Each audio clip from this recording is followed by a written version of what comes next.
everybody. It's time to LOL. Listen out loud, that is. It's time for Anime Jam Session with DJ Ranma S, Mako-chan, and Ari Rockefeller. Hey everybody, welcome to Anime Jam Session, episode number 733. We are at podcast talks about anime, games, conventions, the fandom, geek stuff, and everything in between. I'm DJ Ranma S. And I'm Ari Rockefeller. Mako-chan is off tonight since she didn't go to AAC, so she decided to go off and play Yakuza and smoke weed.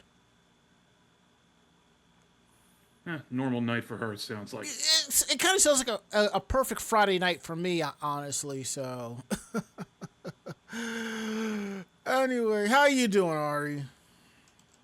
I'm okay for the time being. I'm glad to hear that. I'm trying to reset my password for my AAC schedule. So I can look at everything that I did, because I don't want to forget anything.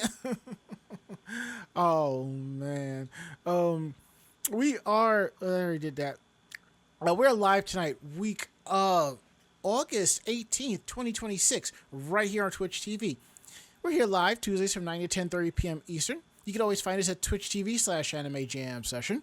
We're also proud to be part of the Voice of Geeks Network at vognetwork.com. And you can check them out at Twitch TV/VogNetwork. And come hang out in our Discord, vognetwork.com/Discord. Every show is part of the Voice of Geeks Network has a channel. There are some shows that don't have a channel, but they have their own Discord, and we still support them regardless. And we have someone who's popping in to say hi, so I just want to say awesome. Thank you for stopping by. There we go. I don't expect people to kind of participate for the whole show, but those who do, I appreciate you. We appreciate you. And even those who kind of stop in for a few minutes to check us out, we really appreciate you anyway, because this is how we do, and this is how we grow. So now that we got that out the way, as I finish doing some last minute tinkering behind the scenes here, I am going to kick things over to Ari and ask him how was his week and day. Well, it was all AAC related stuff, obviously. Mm-hmm. And I had 3 overnight shifts that I was supposed to take, but I ended up using a personal time off to, get to, bypass them and go up there, because I was not, I was not aware that AAC was in August instead of October this year. So instead of trying to get paperwork filed to shift my last vacation week around, I'm like, the hell with it. I've got plenty of time left. I can just, take them off individually. So that's what I did. Well, that's good. Also, I, if you remember from last week, I wasn't here last week, was I? No.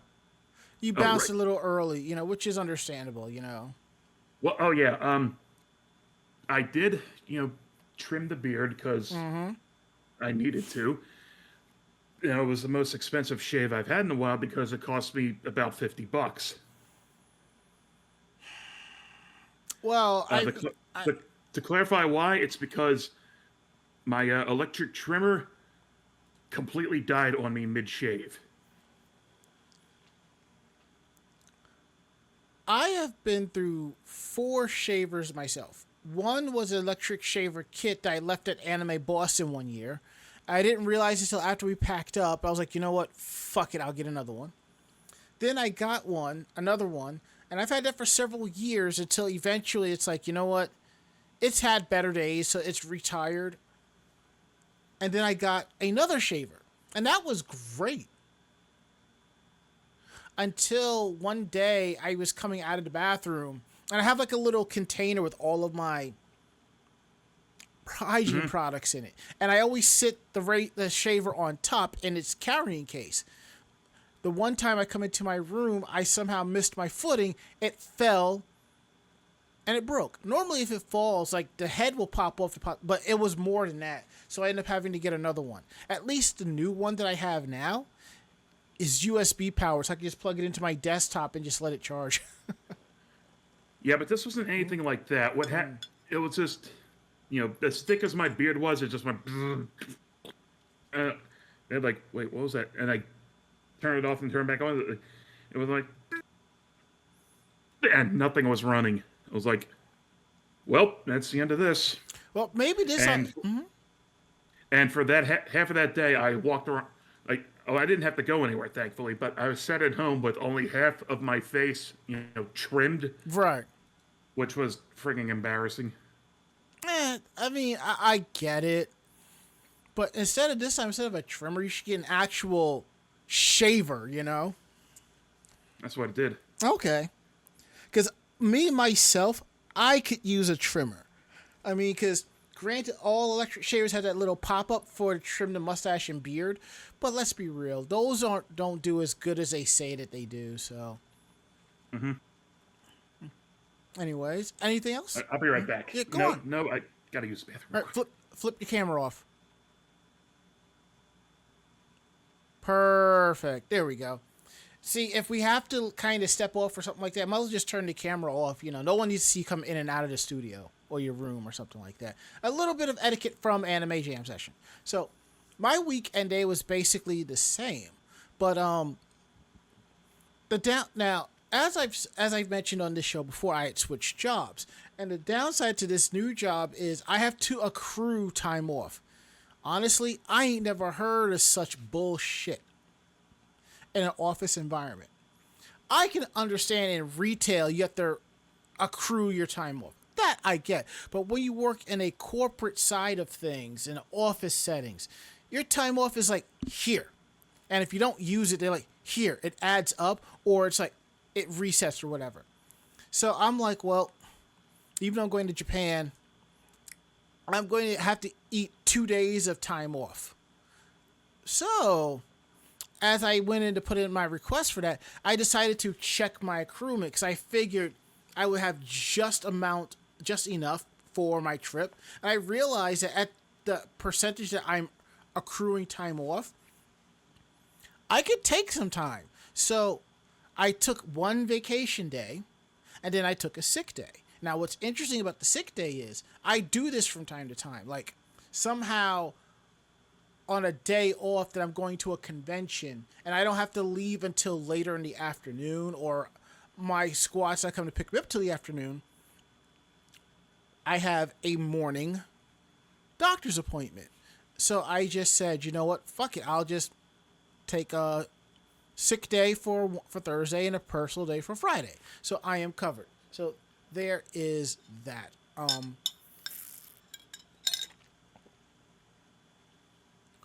Work's been pretty good. It's just getting things together. And now the downside of coming back from a con is the massive pile of clothes I have to wash. And I realize I packed extra clothing that I didn't wear, but I still threw it in there anyway because you're mixing your cleans with your dirties, so better safe than sorry. So better to have it and not need it than need it and not have it, obviously. Yeah. At least I know I'll be spending a good 2 hours on Saturday doing laundry and listening to music or something like that. So, and I'm sitting and the funny thing is, on the weekends when I go out and I travel, I don't wear my heavy duty headphones because my headphones have a case and I put them in a travel case. At work, I sit them in my hat on my on the shelf by my desk. So I have like these in-ear sport Bluetooth, which I'm probably looking to trade out because I have another pair at work. I'm going to start testing those out on the weekends to see how well they fare. So, and I started to realize I should look for a really good pair of Bluetooth earbuds for my trip. But then I realized I can't use the Bluetooth earbuds on the plane if I'm watching in-flight media. So, I'm figuring things out. It's all good. What if Edifier has a good pair of wired headphones? Oh, well. Anyway, that's been our weekend day. So now that we got that out the way, we're going to get into some housekeeping real quick. Episodes of this podcast in video format is available on our YouTube page Thursdays at 12 p.m. So you can definitely check that out at youtube.com/anime jam session. Just click on podcast and you'll see the entire playlist there. So there is that. Our next convention is probably going to be DerpyCon. And I think that'll be it. That'll be our last con of the year. And then Japan. And then our holiday break. So we're all looking forward to that one way or another. So, and I think I am going to be making a couple of cameo appearances on OLR 2DX on my trip. I got to look at the itinerary because I think if I do it, I will either be in my hotel room or just floating around going somewhere. But it'll be fun nonetheless. So anyways, let's see what else is there. I think that is it. So normally we're still talking about our weekend days, whether it's 2 of us or 3 of us. But, you know, we have a lot to talk about with this convention. So we want to get as much in as we can without going over. And also, special shout out to the OBS team. I don't know what you did with the latest update. There was no stuttering in my intro. Thank you. I legitimately appreciate that. All right. So now we're going to go ahead and kick things off with another AnimeCon 2026 Day 0. Okay, let me see if I can have my let's see where are my sound effects. All right.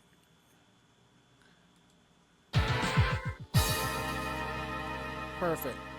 All right, Ari, start things off with Day 0, and I'll chime in here and there when need be. Okay, well, all right, now I'm hearing myself in my headphones. Okay. Turn off monitoring. That's what I did. Okay. Well, Thursday I may have gotten started a little later than I wanted to, which means, you know, picking up Cinna later than I wanted to, getting to you later than I wanted to, which also meant that we ended up, again, getting there after nightfall, which I just really don't like. No, and I totally get that. But in a way, it kind of worked out for me because, as I mentioned during my weekend day, I had gone to the doctor's office.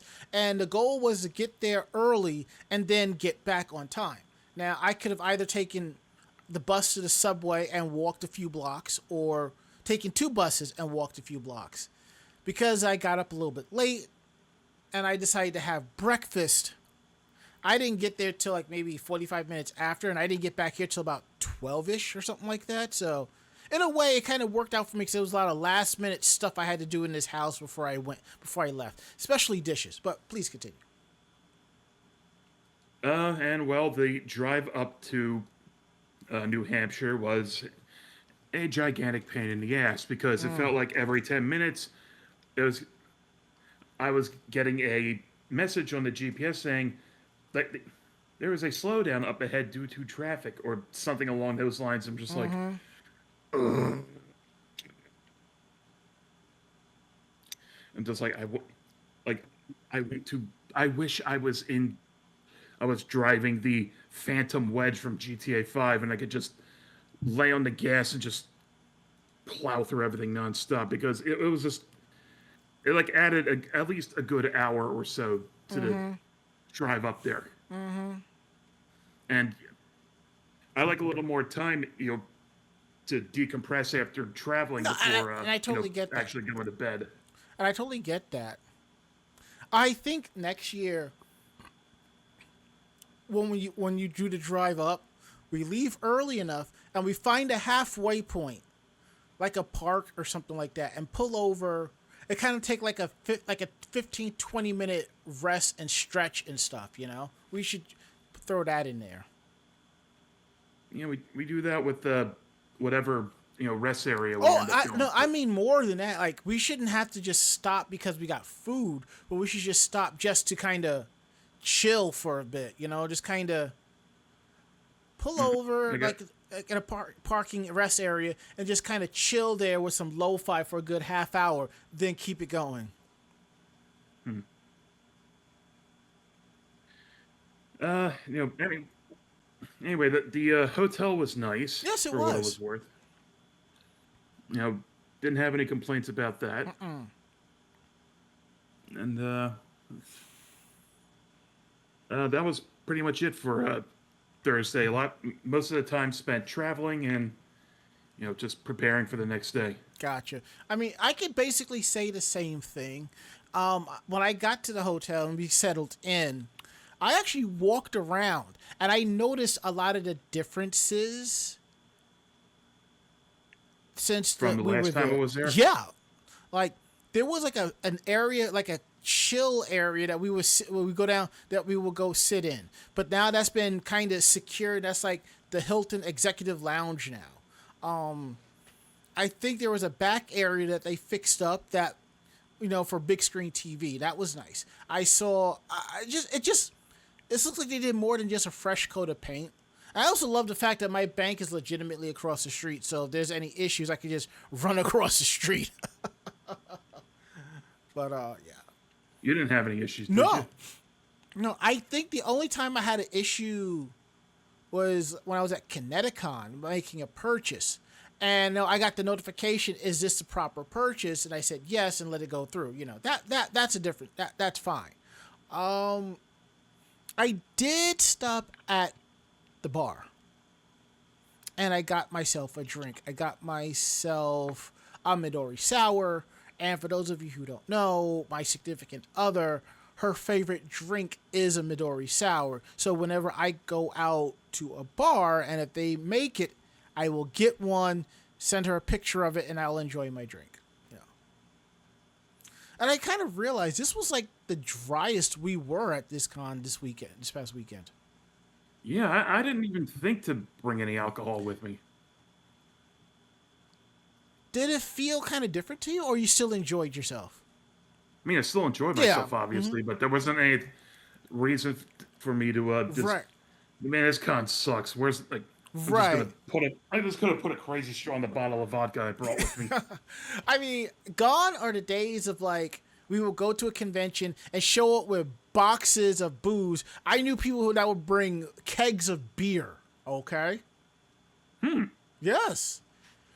And then it kind of evolved from that to where we'll bring 3 different types of alcohol and mixers to 1 bottle of alcohol in a mixer to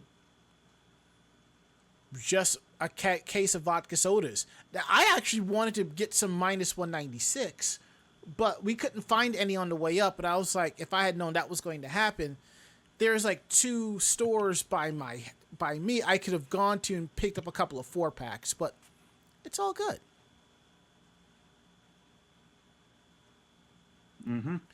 And those ended up being pretty good, actually. Yeah. I mean, the one hit me like a truck after I, just downed half of it in the blink of an eye. But What did you again, down? I wasn't. That grapefruit one you gave me. Oh, yeah. Yeah. Again, good thing I wasn't going anywhere. Well, just so you know, the original Japanese version has shochu in it. Cool. And I think you can get that variant in other countries. But like I said, I gave you that because I can't have grapefruit because of one of the medications I'm on. Even if... Right, and grapefruit, enhances its effects. Yeah, Or accelerates them. Yeah. And granted, it might just be artificial or not. I'm just not taking any chances. So... That means when I go to Japan, I gotta be careful about like the when I drink Aquarius or Pocari Sweat because it's a citrus, but I should be okay, Anyway, and while I was at the bar, I ran into a cosplayer I've known at this convention for years, and we just followed each other on Instagram. We just followed because I had assumed we already were, but and he's a pretty good person. They do idol cosplay, so I just know when I see them, it's always going to be a good time. So, and that was basically day 0. Day 0 was just us getting into the hotel, setting stuff up, and just relaxing. Yes, I have my mini battle station set up. I did bring my Switch. I did bring my my Fire Stick. And just so you know, if you're traveling anywhere with a hotel or whatever, you don't have to bring your Switch, but it's always good to bring your Fire Stick because watch stuff. That's all it is. So, and sometimes some of these televisions, you could like share your laptop to screen to it and watch more stuff too. So that's always a good thing. You don't always have to watch whatever is in the hotel. But for us, it's like a tradition. I don't know when this started, but for like several years, when we get back to the hotel room, if nobody turns on the Fire Stick to watch anything, we'll find Food Network and just watch Triple D's all night long. Yeah. That's a tradition I've come to enjoy a lot. Yeah, I don't know what possessed me to just, put it on. Like, I was just like, nothing. Yeah, this looks all right. And that's how that happened. Now, for those of you wondering, why do we go up on a Thursday instead of Friday? Now, this is for those of you who are kind of new to the convention scene. We go up Thursday to kind of beat the rush of a hotel room. Sometimes when you get there early, your room is not ready, so you don't have to wait around. Yes, you're probably spending an additional $150, but think about it. You're leaving the day before. You get in there around 2, 3 o'clock. Take you about an hour or so to get up to the room, settle in, and this gives you time to kind of explore the area, find food, meet up with some friends, because once day one hits, oh, good luck seeing everybody you want to see. That, and it's an 8-hour drive. It would ended up being like an 8-hour plus drive for me from beginning to end, and I'm not doing that at the first day of a con. Right. When I'm burned out when I get there burned out and missing half the first day. Exactly. And as Sunflower Desu says, Triple D is a con TV tradition. Damn right it is. I mean, it's cool, So that was basically our day zero. Just chillax time, relax. So if you're going to a con, always look into going up the day before. Give yourself that extra buffer of time, because I promise you, you're not the only one. So, plus, depending on the hotel, it's kind of cool to come down Friday morning in your pajamas and enjoy the all-you-can-eat breakfast smorgasbord. Okay, now that we got day zero out the way, let's go into day one. Right, let me pull up our track for that.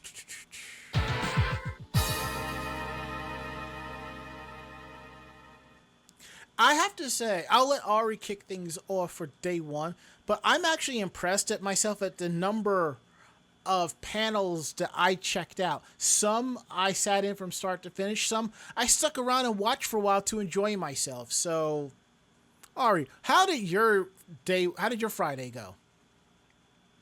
Started off, easily enough. I got up. I don't remember if I don't think I ate breakfast at the restaurant that day or the next day.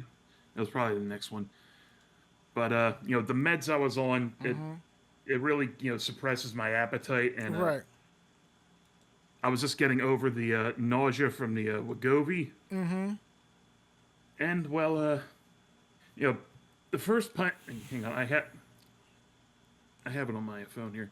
The first panel I ended up going to was about noon, and it was the Ballatrobe 20th anniversary edition for AAC, which is they took the base game, they added modded a couple of cards to reflect in jokes or stuff about AAC. And they ended up getting 3 people to play. The first one was someone who's played it. Second one had to be coached through it because they legitimately hadn't played it before, and I was lucky enough to get in for the third one. And I ended up winning, which was a lot of fun. And what they did was you get 15 minutes to play, get the highest score that you can for whatever round you're on. Doesn't matter which one. And when what they gave me was, well, like the third and second place got these little bags of candy, which okay, and everyone got one of the second place, vouchers where you go over to the game to the con office and cash it in for a prize. I got one of those and a $20 voucher for any of the specific vendors in the game in the dealer's room.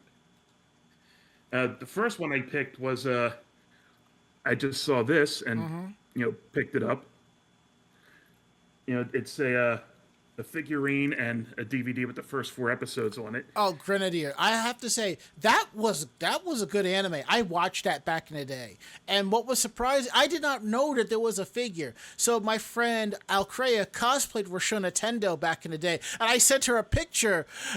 She hearted it. And I was like, "Do you have this?" She's like, "Yes, I have this," and I was like, "I should have known," but still, I mean, I have another friend. She collects figures of all the characters that she cosplays, which is cool, So Yeah, I remember, setting that aside and you saw it and you like froze for like a hard second. Yeah, because I didn't think that a figure like that existed. I think it's hella cool.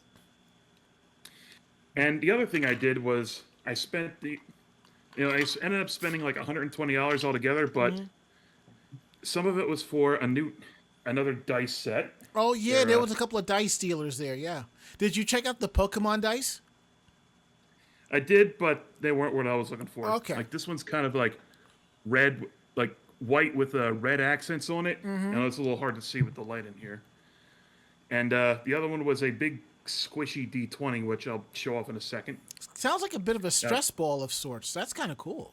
A little bit. I mean, it rolls perfectly fine too. But hang on, there we go. And let's see, what else did I get?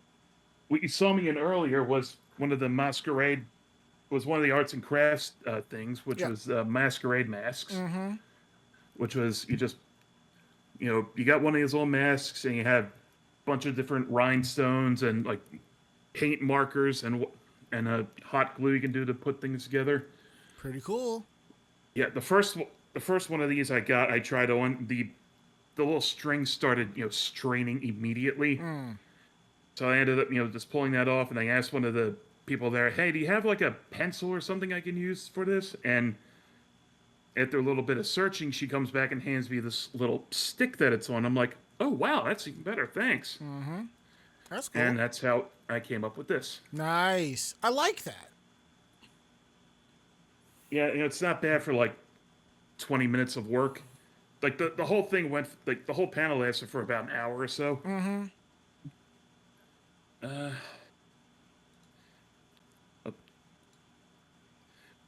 Can you excuse me for a second? I gotta use the bathroom again. All right, I'll be right back. All right, cool. So you take over for me. Yeah, all right. So while Ari goes to handle things, let me tell you about my Friday. Now, my day one was a little bit more than normal because I will say this about AAC. It is an amazing con, but it's the type of convention where you'll be able to do everything you want to do and not having to worry about missing out on missing a panel or an event or time in the game room or your friends, I think that's mostly due to the fact of how spaced out the panels are. And by the way, I'm a big proponent of 15-minute breaks in between panels.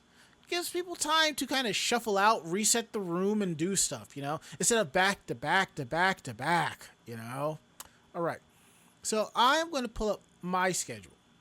So the first thing I did was I popped in on opening ceremonies. Now, the theme of this year's AAC was glitz and glamour. So you would think everybody be showing up like it's the roaring 20s. No. Just chill, having a good time. And I liked that. So we also discovered the history behind the name AAC. According to the story, they were trying to figure out a name for the convention. And the con chair, I believe her name is Lisa, said straight up, if we don't have a name, if we can't agree on a name by next week, it's just going to be another anime convention. And I think that works. If we can't come up with this, we're going to use this generic name for an amazing con. And I love it. So, after that, I walked around and I got some photography done. And I got in a little bit of gaming. I played a little bit of pop and music, which was cool. I like the fact that, we got to the point where you can just get the quote-unquote game, slap it on a PC, hook up a controller, and play it. It's the closest to arcade feel that you'll ever get. So I took this opportunity to play some pop and music. I was not able to tap my Suica card, not my Suica card, my game card, but it is what it is. Same thing with DDR, and I had to restart the game, and I was kind of surprised. The back end meaning the PC, it was running Linux. I was like Ubuntu. I was like, okay, cool. Somebody here definitely knows what they're doing. So there was that. There was the big old rock band area, and they had like a nice little equalizer set up, and that was fun. Oh yeah, that was a lot of fun too. Yeah, there was Beat Mania set up too, but I didn't get a chance to. I didn't play that because I'm not the greatest at Beat Mania, even though I have the game for PS2 and the controller. I think I played it for a bit, and I also bought it more for the aspect of, oh, this is going to be a collector's item. And I kind of wish I still had my DJ Hero turntables. I accidentally left those at my old house over 13 years ago. It was in an entertainment cabinet, and I totally forgot to grab them till, oh well. I might, if I get lucky in Japan and see them, I might pick one up. But anyway. They might be expensive as hell if you find them there. Probably. I ain't looking to spend no more than $30. I had popped in on the Icebreaker meet and greet. I think that was cool. Actually, come to think of it, that was the first event that I went to. And it's basically it's a panel where you sit down and you introduce yourself. And there were the moderator, asked, for some advice, to give to new people that are at conventions. I gave the one about camera photography. Be nice and respectful about it. Ask if you could take the picture.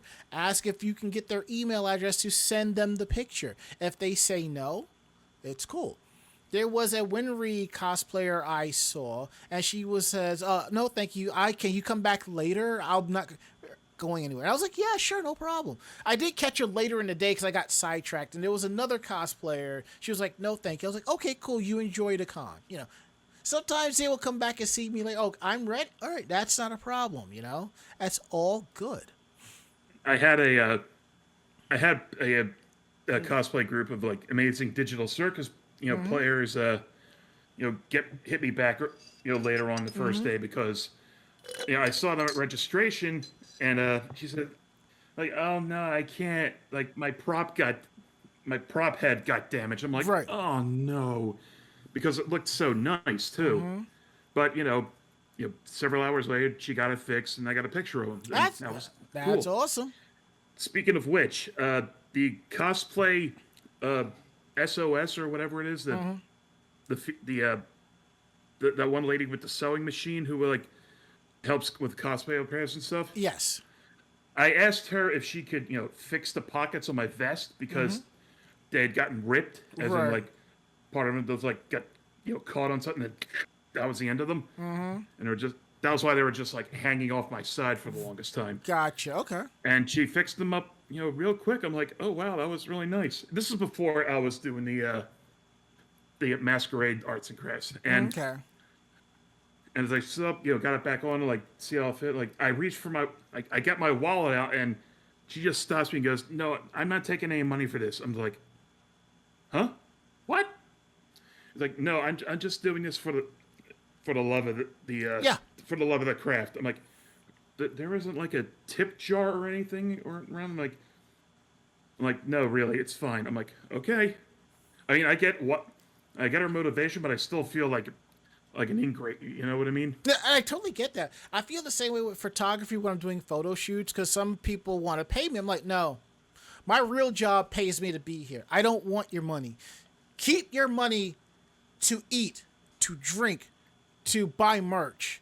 If you see me later at the bar, you want to buy me a drink, that's cool. But other than that, it's for me. I do this more for the love of it. I enjoy this more. So, you know, as you were saying, my friend. Oh yeah, there was a couple game shows around. We didn't see Anime Press Your Luck this year, sadly. Oh yeah, because Davira is battling cancer, which he is actually kicking cancer's ass as we speak. So, I think we like he's to hear it, obviously. Yeah, I believe he's going to be at Retro Matsuri in Connecticut doing it there, and I think that's next month. So, I might day trip that. I have not decided. You know, but. But you know, it would have been nice to see him, but you know, can't get everything you want. I did see him last month at Connecticon, though. How was he? He was good. He was at Barbara Goodson's booth because she was a guest there. And for those of you who don't know, she is basically the voice of Rita Repulsa from Power Rangers. And I'm like, you know what? I'm going to go by, get like an audio clip or an autograph and send it to him or a picture. And there he was just sitting back there. You know, no, they are really good friends. So that's nice. So, you know, so that's what it is. So that's how I was able to see him. It was really good to see him, though. Okay. Where is it? You know, the couple of game shows, they just use the generic, you know, Jeopardy, you know, template that they I guess loaned out to people. The first one was just like Pokemon Jeopardy, which I didn't get picked for because, you know, by the time I got there, they had all three contestants picked out, and the show pretty much went nowhere because they couldn't you know, get it running properly, and it kept getting derailed by contestants doing theory crafting or whatnot, and you know, breaking the entire flow of the game. Ari, let's be real. If you did Pokemon Jeopardy, everyone would think you'd be the fix. Yeah, but I didn't stay. I didn't stay too long after that. Let's Rank Anime Openings was done by the, you know, in a similar style. So it was Name That Video Game Tune AAC edition later on. So other than that, I just, you know, spent a lot of the day just, you know, wandering around and occasionally popping in the game, like one of the 3 game rooms. Okay.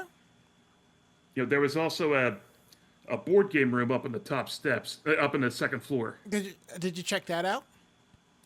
Yeah, I did, and it's like if you want to rent a game, you just hand over your badge and to rent it out. Okay. I did get inspired by one edition of Monopoly I saw that they had. Oh, what was it?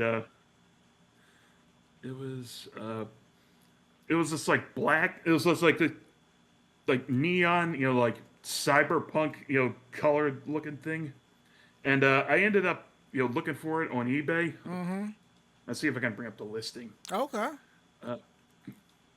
Because you know, it should have been sent out to me by now. They should be tracking it.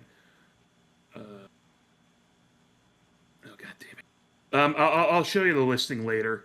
But the thing is, like, the one lady saying was like, it doesn't even have a board to it, and so like, I popped it open and looked inside, like, oh, okay, so it's, you know, so the street's just attached around the central, like, you know, thing that had Monopoly on it. Oh, okay. And you know, just bright and green, and you know, it will probably look really cool under a black light, is what I'm saying. Okay, I like the sound of that. Oh, here it is. Tracking available. Yeah, it should be here in the next couple days or so. Well, that's good.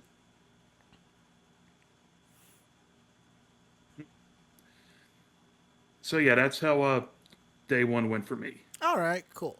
So I will get back into my day one. Like I said, I did opening ceremonies, icebreaker, meet and greet. I popped in on objectively correct ranking of every arcade rhythm game. That was something I should have actually stuck around for, but I didn't. I did pop into one of the game shows called Well, Actually. It's basically a game show where the host will give a false statement, and you got to find out what's false about it and go, well, actually, and correct the statement. That was kind of cool. That was fun. I like that. It's sort of like Password in a way, you know. Honestly, that would be a game show that I would love to host at a convention. Password and Family Feud. But let's see, what else do we have here? I did go to the Crimson Ball, a formal fantasy dance, and as you all know, I love my formals. I love wearing like a suit based on various characters, and for this one, I threw together Lloyd Forger from Spy Family, but I had a cap instead of the normal hat because the hat that I use for that cosplay is in storage, and I'm just like, well, I'm not going to buy another one. I mean, I could and then send it back, but I'm just like, I'm just going to wear the cap and just run with it. Because I have the, what you call it on there, the pin, so you know I'm part of the organization. Now, one thing about AAC's formal, it's not really a formal. How many of you have gone to your high school dance? You know what I'm talking about, where you kind of go kind of dressed up, but it's more pop music, dance music than actual formal music. And that was fun. I did get a few pictures of that. And normally I kind of stay to the side because I have my camera, but I actually have a new speed light, which is small, which makes my camera a little bit lighter. So I was able to, you know, do some dancing and having a good time. And I enjoyed myself with that. I mean, there was like a little dance circle, and one of the girls kind of pulled me into the center, and I kind of danced for a bit. I danced pretty well for somebody who has 2 left feet. All right. And to go back to the game show, well, actually, C. DeBerry says it's called Actually. There's a dropout streaming show called Actually, and he owns the home game. Okay, that works. Because you got to remember something. At a lot of cons, they kind of play off the actual game show. Like, instead of Family Feud, it's Anime Family Feud. Who wants to be a millionaire? Who wants to be a millionaire or millionaire or something like that? You know, they kind of makes a play on it. Personally, I want to do Cosplay Family Feud, where it's like both teams are cosplaying from the same anime or something like that, and just kind of roll with the punches. You know, just look at it. Look over there. Give me Usagi. Give me Tenchi. We're gonna play the feud.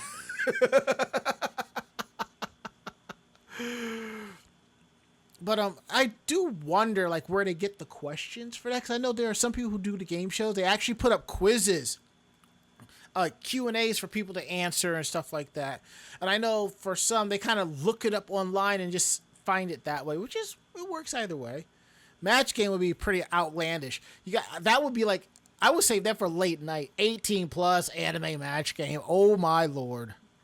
Yeah, I've seen a couple of those. They get pretty unhinged. Oh, I remember one time I did 18 plus match game at a convention. It got beyond unhinged. I was banned from ever doing a game show there again. But what was funny was a third. What the hell did you do? It was that unhinged. It wasn't me. It was one of the guests, one of the contestants. So let's just say they said a couple of four-letter words that you could get away with back about 10, 15 years ago, but you couldn't say now. I'll tell you offline. Okay. And what was funny was a third of the convention staff was in the back of the room watching and just laughing their asses off, having a good time. And I was like, I didn't care. I just had fun. I found out much, much later I was no longer allowed to because the con no longer exists. So, you know. Oh, well, yeah, that'll do it. Yeah. Mm-hmm. So the only issue I had with the formal was it started at 6. It should have been pushed to 7 or 7:30. That would have been nice. But other than that, I still had a good time. So I changed out of my formal outfit, and I went to the cosplay wrestling show. And that was fun. I just liked the fact that the ring was only like a foot off the ground. There wasn't a whole lot of room for people to hide under the ring or whatnot. Basically, unless you were really a skinny fat ass. Something like that. And I like the fact that the name of this organization is called Ultimate Wrestling Underground.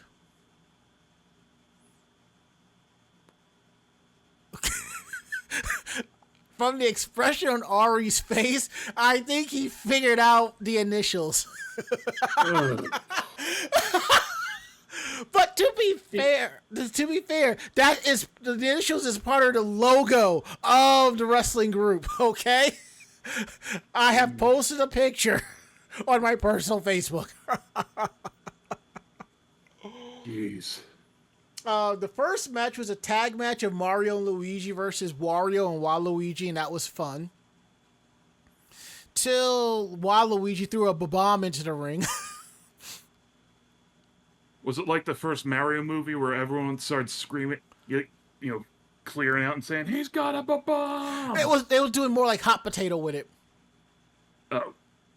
And I think one of them threw a red shell. And then the second match was a triple threat match. I believe it was... Oh, fuck. I know I mentioned this in the group chat, so I have to pull this up. Yep. It was Wednesday Addams versus Dark Magician Girl versus Mr. Rogers. Yes. How did that go? Mr. Rogers win by pinfall.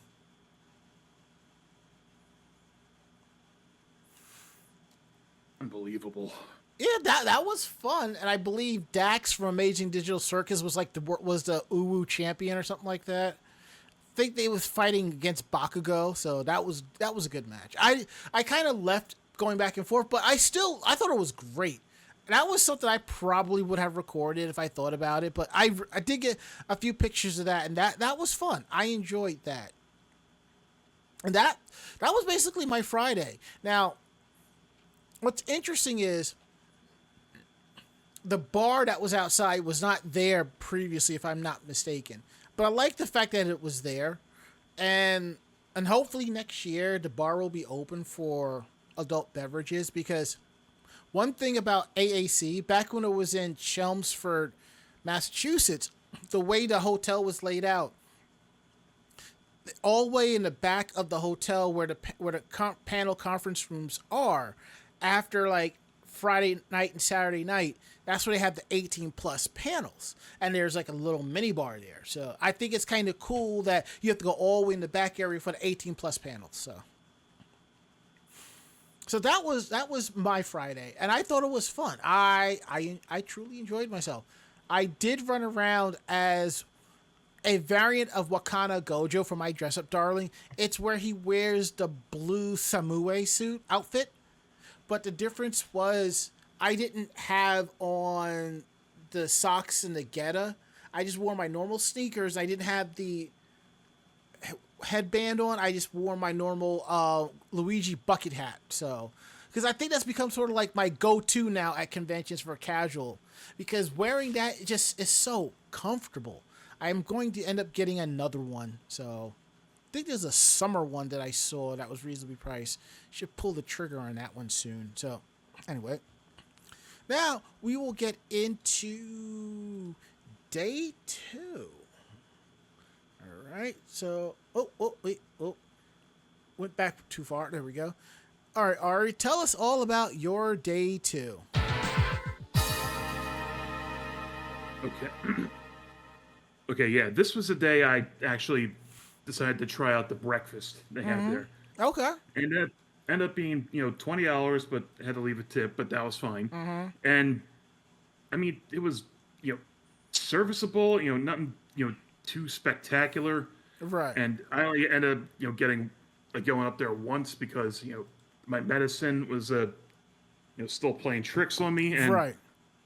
I didn't want to, wind up spending half of the day run to the bathroom. No, I get that. Believe you me. But for what it was perfectly fine. And this was the day I also spent my stuff at the dealer's room and got the dice I showed you about.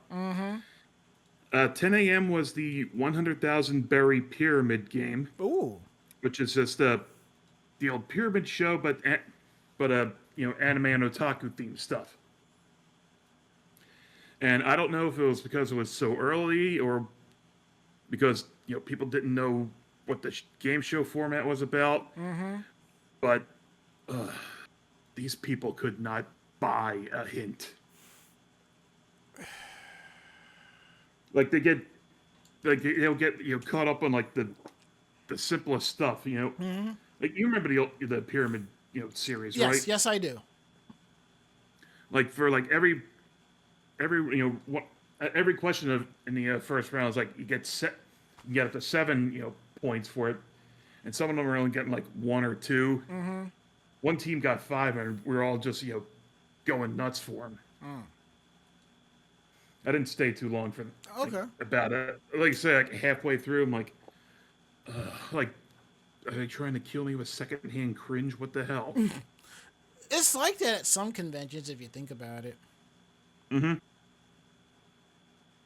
And the other panel I was really looking forward to was the Rise, Fall, and Resurgence of Toonami. History of Toonami and how its origins and a lot of behind the scenes stuff. That was a lot of fun. Listening in on and talking about. Yep. And the panelists had a pile of buttons and whatever for us to help ourselves to. Right. I got one of I think it was like Tom 3.0. The one who was streamlined looking. Yeah, the one that's voiced by Steve Bloom. Yeah. Yeah, and one of Moltar, which a lot of people forget he was the original host of. Okay. I didn't know that. Because the full name of the ship was the GPS Absolution, which stands for Ghost Planet Spaceship. Oh, okay. And Ghost Planet was where Space Ghost Coast to Coast was being filmed in. That's how that all tied in. Oh, okay. Yeah, a lot of good memories with that, and a lot of it has a very complex canon too, with Tom and the Absolution and his various assistants. And then after that, I went and spent time in the pool. And how was that? It was really nice, a little bit small, but it was it had a nice sunroom built over it. There's a sun deck out to the side. There wasn't too many people there, and it got to the point where it's the whole warmer inside the pool than the air outside, and I never really liked that, so I ended up leaving it after a while. And then the last thing I did, aside from game room stuff, was to go to the other arts and crafts panel. Yeah. Where they were painting parasols and paper fans. Oh, okay. And the panelists were surprised that people had figured out if you put the parasol open and like lay the handle on a table, it makes it a lot easier to paint. Like they were just completely blown away by that. I took one of the fans because I didn't do that last time I was at one of these, and I ended up painting this. Oh, that's pretty cool. Oh, all these days later, and it still kind of sticks. You should get like a little display for it and just have it sitting in your living room. Maybe. But yeah, it's my monogram and my name in Japanese That's pretty cool. On either side of it. I did get some, nice compliments on it, so that was fun. I like that. That's pretty awesome. And the rest of the night was just the rest of the day was just spent wandering around, playing games, that sort of stuff. Okay. All right. It's a very nice place. It definitely was. Now, for my Saturday, I went to the Idol Festival. It's been a long time tradition for me, and that was fun. I enjoyed that. I like the fact that this time it was like in a better location and main event, because previously, if you were in the Chelmsford location, Idol Showcase was outside in the tent. And it was outside with the lighting, so it kind of messed with my lighting, like my camera and camcorder setup per se. In the aspect of it was too much light coming in, but I was able to fix post processing on that. But also, I liked how one of the things that gets on my nerve when it comes to idol showcases and masquerades is the lighting. Sometimes they will do the lights in different colors in a way where you're pulling your shots. They come out, the shots are terrible. I don't know what Zenkai-Con did, but the lighting is much better. And here at AAC, again, the lighting was so much better. I looked at the photos I took. I'm just like, oh, I'm going to be a lot more enjoyable going through these photos and editing them. Which, by the way, with my new speed light, photos really came out a lot better. Some came out not as overexposed, but easier to edit. So I'm kind of happy about that. Now, after that, they had what was called Cosplay Singer. I think that was sort of like the Idol Festival with more idols actually with the microphone and singing, but I could not stick around for that because I had already did an Idol Fest. I just didn't have the spoons, I suppose, to do that. I did go into the dealer's hall and I hung out. One of my friends who runs Adorka Bows. I actually bought a bow from her. It's in my book bag. Thankfully my bag is right here, and I threw it in my bag, and I have it here. I bought it because it's basically Sailor Cosmos. That's basically the long and short of it is. It's basically Sailor Cosmos's colors with a bow. If you've seen the front of her Seifuku, that's basically what it is. So It's in my bag. I'm probably going to put it in the part of my bag where I carry 3 other Venus things for, so why not?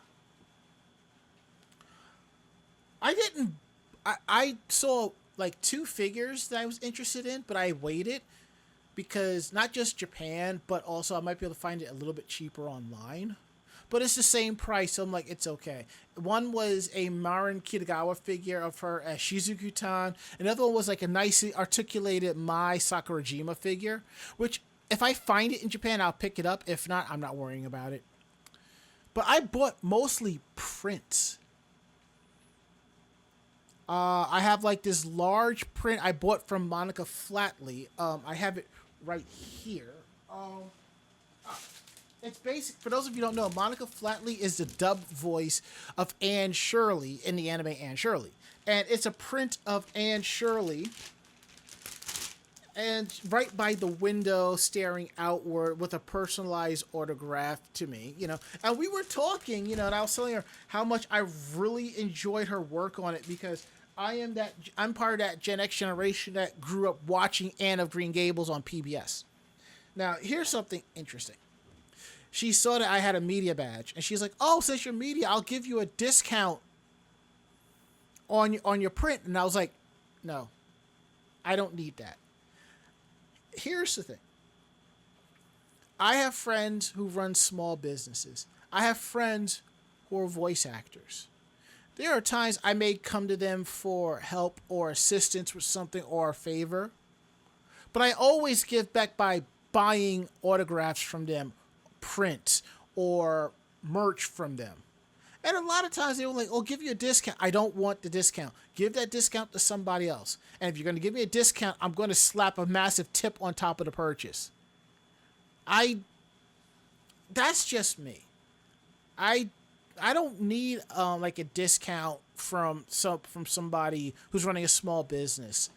Now, if I do like a massive order and they throw it in there and I don't see it, that's fine. But I'm not going to be like, but I'm like, no, I don't. I'd rather pay for all of it. And that's how I feel, And it's like I've That said, makes sense. yeah, a couple of times I've gotten free autographs from a couple of voice actors. I'm just like, but, money's here. And they're like, put your money. I'm like, all right, let me at least buy you dinner, that.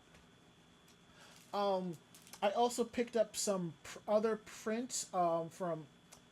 I got an Iron Mouse print for a friend of mine. Thankfully, she's currently streaming, so she won't see this. But hopefully, I'm going to try to get that in the mail in the next few days. I also picked up a couple of prints for my partner because she's really into Splatoon. And this is for my friend Kuro Hikari-chan. Let me see if I can pull this out. She loves Borderlands. I happen to go through the dealer's hall, and I see Lorelei from Borderlands 3. Lorelei as the one and only Coffee Commander. And I'm like, is this Lorelei from Borderlands 3? And the person from behind the booth says, yeah, that is. And I look and go, I'll take 2. Unfortunately, she only had 1.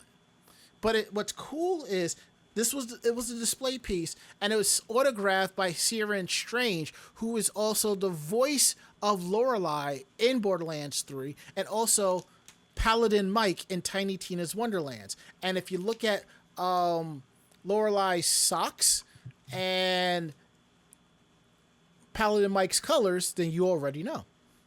And also, Siren Strange is also the new voice of Shinji Ikari in the new dub of Evangelion that's on Netflix. Put the pitchforks down. We don't need that. Anyway. I mean, if you're going to raise up pitchforks over Evangelion, send them to Hideaki Anno and Studio Kara, because that was all his doing. Just to be a pretentious dick. But anyway. Getting back to the matter at hand here.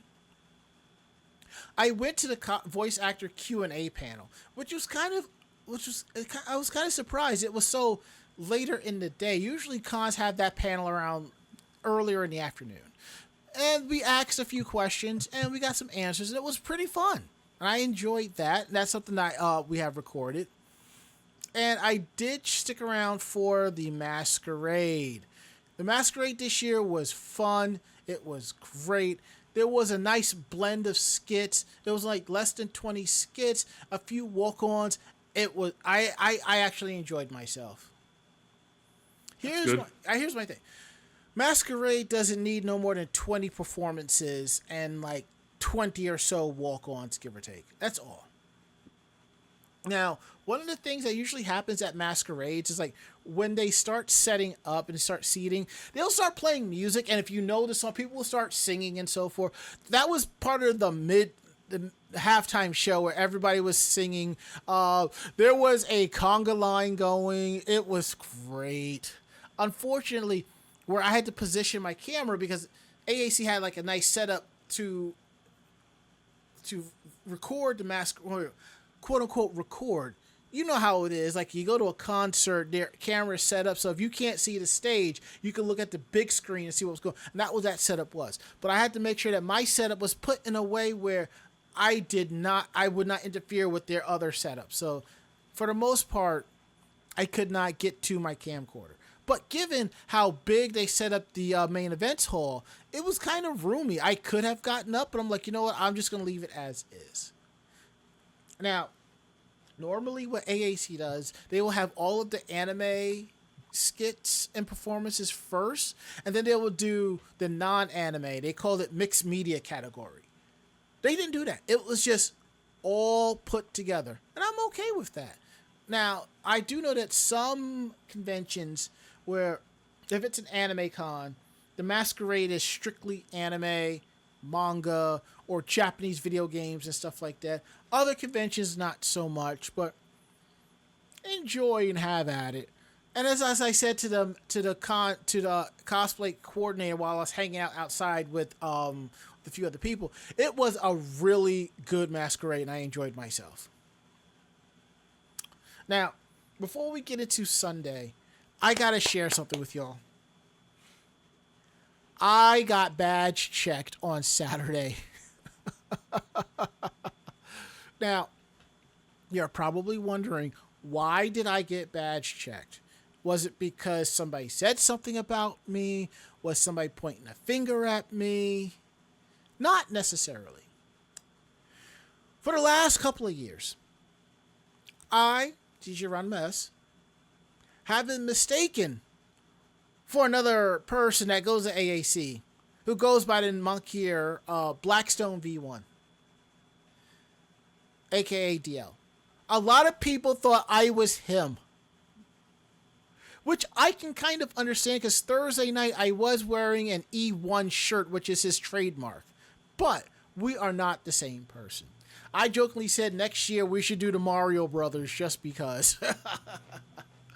But the person badge checked me just to make sure that I was not did not want to confuse me with DL. And I was like, oh, that is great. And I think that's a badge of honor because DL is like, he's one of those guys. He's somebody that you want in your corner. He's like he's a popular dude. And I've always said, this is how you can tell us apart. DL likes titties. I like thick thighs. He has no hair on his head. I have hair on my head. He doesn't wear glasses. I wear glasses. So hopefully that kind of differentiates the two of us. All right. Now that we got that out of the way, we're going to get into our Sunday. It's not much because we had to be on the road. So. Oh boy, yeah, we had to be on the road. Yeah. So let me cue this up. All right, Ari, tell us about your day 3, your Sunday. So. No, it's not a whole lot to it. We just packed up everything, stuffed it in the car, and wandered around the convention a little bit longer before we finally left. Yeah. Normally, because of how long it takes us to get back, we usually leave around 1 o'clock. As opposed to other times at conventions, we don't leave till about 2 or 3, give or take. We left around 12:30. I jumped in on Cosplay Chess. I grabbed a few photos, and that was fun. I checked out Ask a Voice Actor with Monica Flatley, and it was just like a chill round table of questions, which was fun. So, excuse me. So I stuck around for a little bit of that. So, overall, it was fun. It was a good convention. I kind of feel like there was just a little bit too much game shows at the conventions. Maybe I say just a little bit. Probably because of the size of the con. I don't know what the numbers were, but if they had maybe 1.5 the amount of attendees running around at the con, I could see more game shows. Other than that, it's fine, The panels, I like I said, there was a half-hour break in between panels, and there were some empty spaces for no panels at all. But then again, ain't nobody getting up at 8 o'clock on a Saturday morning to go to a panel. Mm-hmm. I love the fact that the earliest panel was Friday at 11 and Saturday at like 9:30. Personally, I think panels should start around between 11 and 12 at a convention. I think that it was a little bit too spaced out, but maybe they were just being better safe than sorry. But it was still good, though, because I felt like if the spacing of the panels weren't as spaced out, I probably would have attended more panels as opposed to doing a lot more walking than I normally do, because I walk the hotel, the convention center for cosplay photography and talking to people and so forth, That's what I do, but I would have liked a little bit more, but it's okay. It's quite all right. I'm not really bothered by it. I'm just throwing it out there sort of like a thought, a suggestion, something to throw out there. That's all. So, now, I was asked this question about what is it about AAC that you really liked a lot? Now, I will say this. AAC, another anime convention, reminds me of cons of yore. Cons of the late 90s, the early 2000s, with a modern spin. That's what I like the most. This is like back in the day when you went to a convention, there weren't to raves. It was like just a Saturday night dance that you went and you just bopped around and had a good time. People hung out in front of the hotel and nobody was being loud about it. It was just being chill. It's sort of like a Comic-Con vibe because, yes, Comic-Cons have people of all ages, but the majority are older people at the cons kind of keeping it chill. That's what I kind of feel. AAC has like, it's like a con for like the older generation, but the younger generation too. And they can see how they do and how they run with stuff. Like, it's great to come down to the hotel around 11 o'clock at night, go to the bar and just talk and have a drink and chill. You don't have to worry about, the younger crowd just running around and just acting all immature and stuff, That was something I liked. So this is one of the reasons, that's basically the main reason I keep going back every year. And it's like, it's not really a repeat per se. It's like they're going to keep that formula, keep that magic going, and just add a little bit more to keep the blend perfect. That's why I say that AAC is that convention where you can do everything that you want to do and not worry about fear of missing out on something.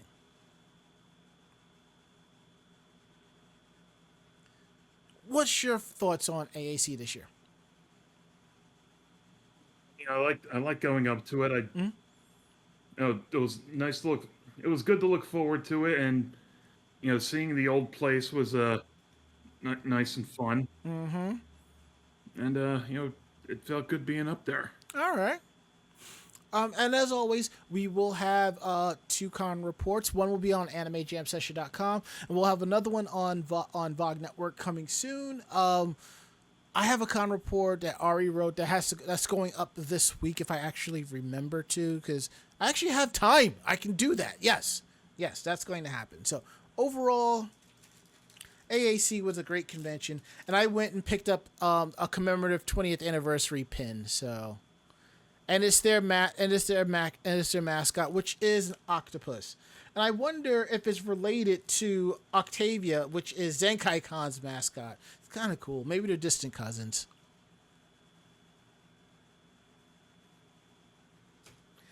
All right. Let me adjust the volume here. And now that we got that out the way, that's our another AnimeCon 2026 convention report in a nutshell. We hope that you enjoyed it. We have more coming up for the convention. Photos will be up in a few weeks along with video. I know I have a backlog of video, but that will be coming as well. So please bear with me. I'm only one person. I like to make sure it's done well. So, and now that we have that, we're going to get into Meanwhile in Japan. I wasn't sure what was good to add, so I just threw everything down that Mako-chan given us, and we'll just pick 2 articles and just run with it. Okay. Yeah. Ari, which one do you like? I think I'll go with the second one. Okay. That reminds me of something. So yeah, that's definitely something. I will go with, let me snooze that. I like the third story. Yeah, I will do the third story. It's very Ryoga Hibiki-ish. So let me open this up and let me open that up. All right, Ari, go ahead and take it away. A Shinto shrine in downtown Tokyo announces a cosplay ban. The cosplay ban is being put into place to help maintain the solemn and sacred atmosphere of the shrine grounds. This is Yasukuni Shrine, one of the most prominent Shinto shrines. Mm-hmm. That might sound heavy-handed in contrast to a generally casual vibe, but Yasukuni is a uniquely complex position because of the shrine's purpose. It was built in 1869 to enshrine members of Japan's post-feudal era armed forces, you know, including members of the Imperial Army and Navy who fought in World War II. So it's often finds itself at the center of conspiracy with politicians, celebrities, or other prominent figures visit the shrine, with especially strong criticism coming from China, Korea, or victims of Japanese aggression in World War II. Meanwhile, pointedly or explicitly avoiding visiting Yasukuni can be seen as disrespectful to those who gave their lives in service of the country. Further complicating the situation is that Yasukuni enshrines 2.4 million souls, of which over 1,000 are convicted war criminals. But casting them out will be incongruent with the shrine's intended purpose of spiritual salvation. It's understandable that that probably doesn't want to be seen as doing anything to cultivate an image that is a cool or a fun place, and I'll prefer to maintain an atmosphere with a seriousness befitting the weight of the shrine's purpose. It also mentions that you can't wear military uniforms either. And the exact terminology is significant. The shrine statement refers to gunso and gunpuku, which translates into military outfits and military clothing.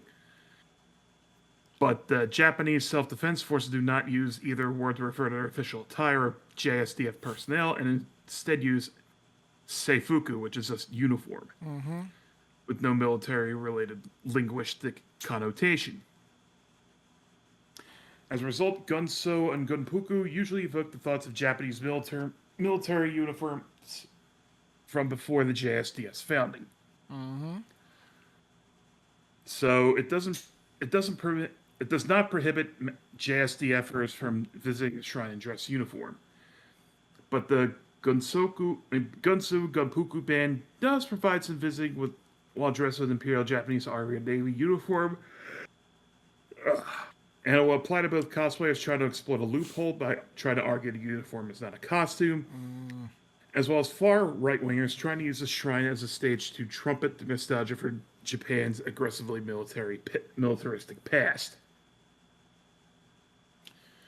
I mean, I get where they're coming from, honestly. So do I. In a way, it reminds me of how, like, we used to have a Sakura Matsuri here in Brooklyn. And people would show up in cosplay. And when Bleach was very popular, people would show up as Shinigamis. You're showing up as a death god at a celebratorial event.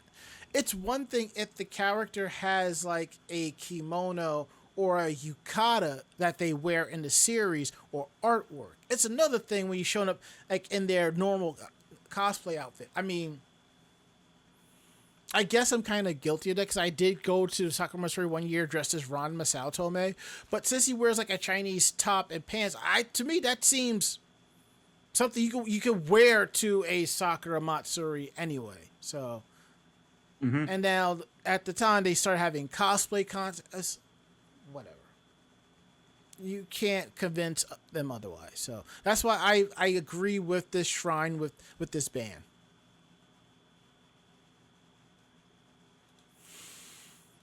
Okay, now that we got that out the way, I'm going to tell y'all about a 12-year-old who was found safe after going missing.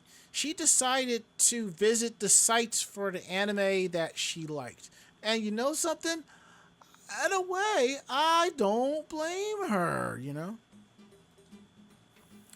Kamalita Lakdesha Paul was a 12-year-old British secondary school student who's the one that went missing while traveling in Japan with her family.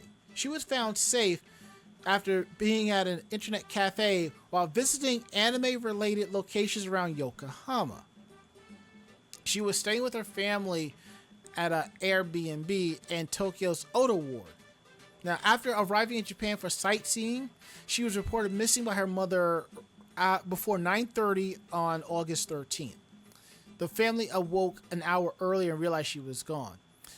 Tokyo police issued a public request information the following day, And officers went to search for her. They checked security camera footage and so forth. But here's the thing.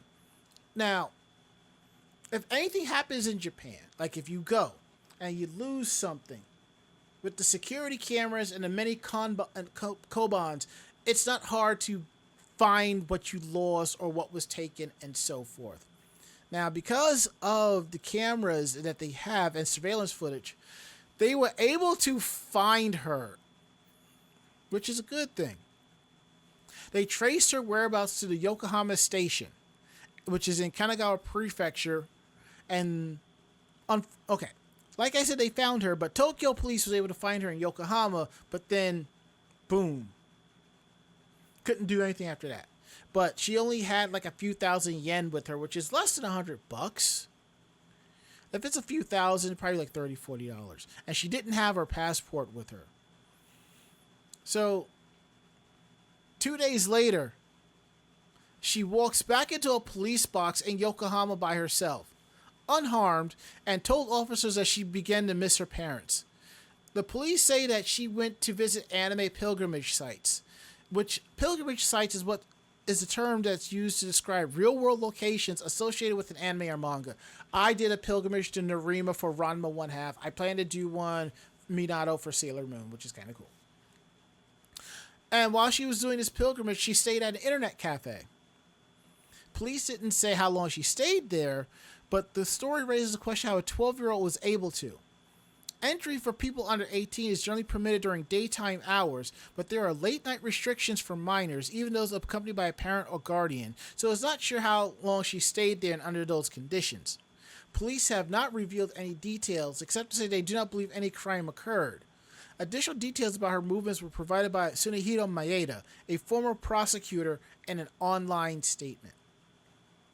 Maeda said that the day before Carmelita went missing, she had told her parents that she wanted to visit Yokohama to see locations associated with Bungo Stray Dogs, an anime that she enjoys. Maeda said that investigators found evidence that she had traveled from Keikyu Kamada Station to Yokohama Station using a tap card. And I think I've shown these off on the show before, like your Suica card, your Manaka card. They're called IC cards, those. And she was due to return to her home country with her family on the day of her disappearance. Bungo Stray Dogs, an anime that reportedly inspired Carmelita's trip to Yokohama, is set largely there and follows the members of the ADA, Armed Detective Agency, a group of detectives with supernatural abilities. It won't be lost on fans of the anime that after spending 2 nights away from her family while visiting this location associated with the series, Carmelita found herself seeking help from the real-life police there. Police are saying there were no criminal involvement in the disappearance, but Carmelita has now been safely reunited with her family. Now, there is a show on Netflix, I think it's called Grown Up or Old Enough, where Japanese parents send their kids as young as 2 years old to run errands. There is a video where it showed a 2-year-old going to the store to buy groceries. Now, it's not a lot of groceries. It's just 1 or 2 items. And in Japan, you get familiar with the people in the neighborhood. So, oh, this is so-and-so's child. That's what they came to get. And they know how to go and come back. And they have, they're wearing, bright light vests and flags and stuff. And people will see them so they know to be careful. Now, there's another thing. You'll see kids as young as 5 years old traveling on the subways by themselves, going to school and back. That's something you really don't see here in New York City. It's a level of trust, honor, and respect that's cool where this is a thing. So I'm not surprised this 12-year-old was able to get down there and back, because when you're traveling on the subways in Japan, even on the buses, announcements are not just in Japanese, but they're also in English and Korean and sometimes in Chinese. But also the signage is in multiple languages, so it helps you. Plus, if you use Google Maps, the instructions are there in English, so it helps you to get around as well. So if I had a kid, I'd probably be freaking out about this, but at the same time, I'm like, well, she's going to be safe. It's not like we're anywhere else, so... But again, she is reunited back with her family and back home, safe and sound. And as VII says, I was traveling alone in the New York City subways alone as a kid, around junior high school age. Okay, yeah. Bonzable success, things that will never, well, it can happen here in the USA, I would say on a local level. Yeah. I think the youngest I traveled by myself anywhere on the buses was like 14. I think I was 17 when I traveled by myself from New Jersey back to New York. And I had a general idea how to get back. So there is that. All right. Now that we got that out the way, I think it's time to wrap up the show because I can tell Ari's getting a little tired. I'm getting a little tired because I need to get back to my midnight 12:30 a.m. sleep pattern. So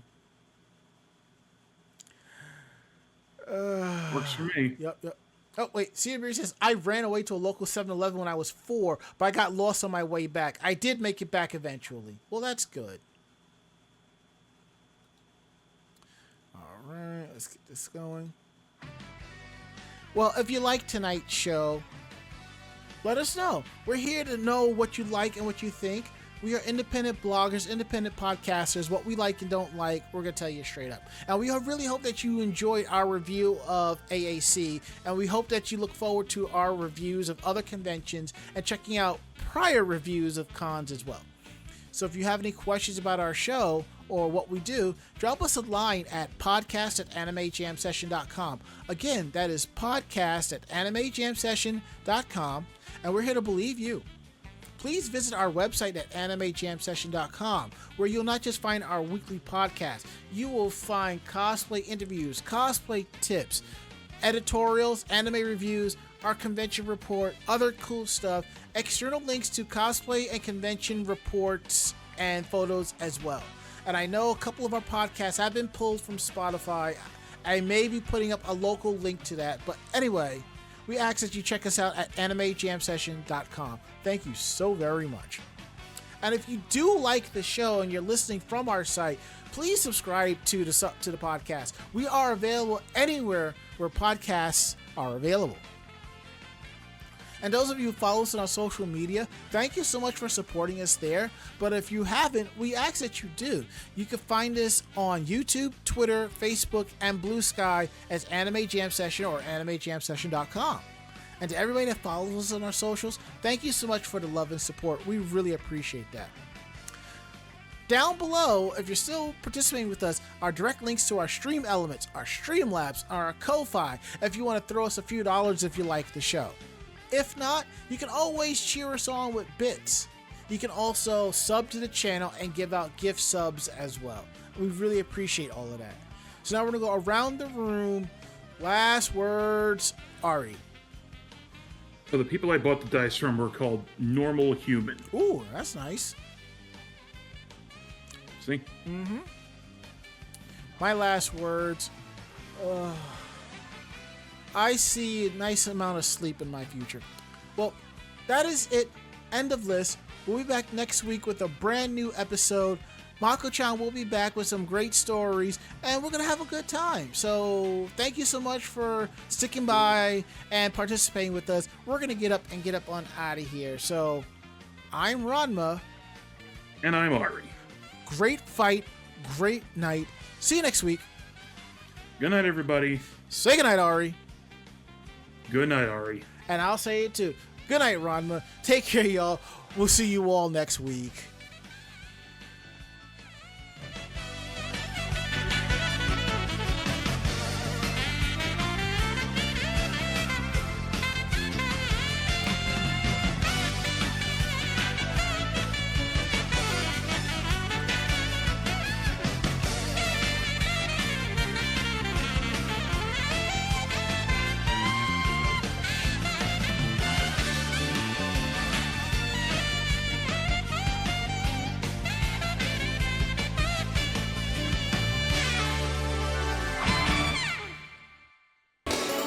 This podcast has been a production of Anime Jam Session and AJS Productions.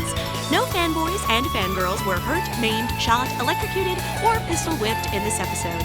For now. The views, opinions, and thoughts expressed on this show do not reflect the staff or the network as a whole.